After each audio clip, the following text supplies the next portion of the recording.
அவிநாசி அத்திக்கடவு திட்டத்திற்கான நிர்வாக ஒப்புதல் அரசிதழில் வெளியிடும் வரை போராட்டம் தொடரும் என போராட்டக் குழுவினர் தெரிவித்திருக்கின்றனர்.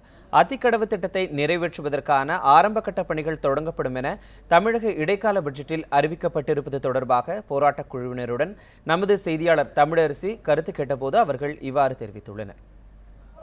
அவிநாசி அத்திக்கடவு நிலத்தடி நீர் செறிவூட்டும் திட்டத்தை நிறைவேற்ற கோரி இன்று 9வது நாளாக அவிநாசியில் 14 பேர் உண்ணாவிரத போராட்டத்தில் ஈடுபட்டு வருகின்றனர். இந்த போராட்டம் மக்கள் போராட்டமாகவும் வெடித்திருக்கிறது. பல்வேறு பகுதிகளிலும் மக்கள் போராட்டங்களில் ஈடுபட்டு வருகின்றனர். இந்த சூழல்ல இன்றைய தினம் தமிழக சட்டப்பேரவையில் நிதியமைச்சர் பன்னீர்செல்வம் தாக்கல் செய்யப்பட்ட இடைக்கால பட்ஜெட்டில் இது தொடர்பான அறிவிப்பு வெளியிடப்பட்டது. இந்த பகுதியில் இருக்கக்கூடிய மக்கள் இதை மிக ஆவலுடன் எதிர்பார்த்திருந்தனர். இந்த சூழல்ல இந்த அறிவிப்பு தங்களுக்கு அதிருப்தியை ஏற்படுத்தியிருப்பதாகவே இவர்கள் தெரிவிக்கின்றனர். இந்த போராட்டத்தில் ஈடுபட்டிருக்கக்கூடிய வெள்ளிங்கிரி அவரிடம் இது பற்றி கேட்கலாம்.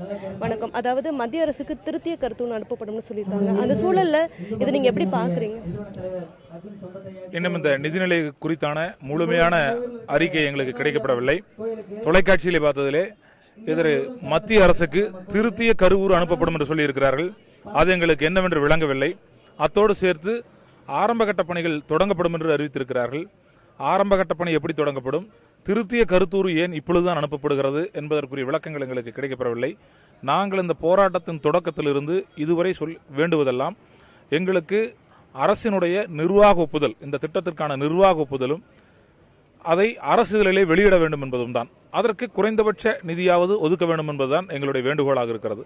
ஆகவே இந்த நிதிநிலை அறிக்கை குறித்து முழுமையாக தெரிந்ததற்கு பிறகு நாம் உங்களை சந்திப்போம். அதுவரை நம்முடைய போராட்டம் தொடரும்.